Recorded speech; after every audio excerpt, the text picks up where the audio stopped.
Dress for Success was first introduced to me by my mother.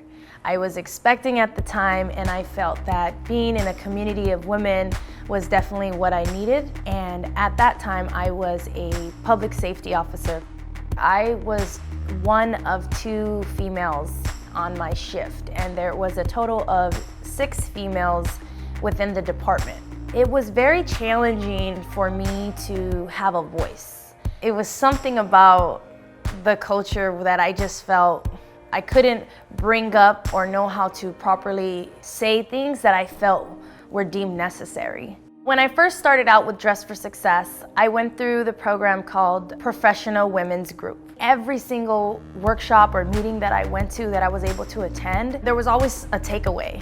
I was able to take the techniques that I learned from the workshops to my workplace and apply them by having the courage to speak up when necessary. Even if it felt hard to do, I did it. Due to a reorganization, the department was eliminated. But because of Dress for Success, I was able to still have the courage to keep on fighting, to have that voice, and be able to go out there in the community and find a position. Being in the financial education workshop and being taught by these wonderful leaders, I thought, wow, I could see myself doing that. So one day after class, I said, I want to know how to do what you do.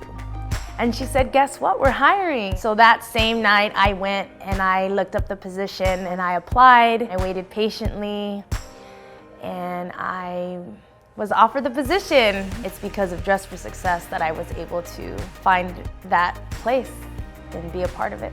Because I have gone through the different stages and programs through Dress for Success, I now, after being mentored, I now am able to be a mentor to another young woman who would like to be a part of this program, and I am honored to be able to do that.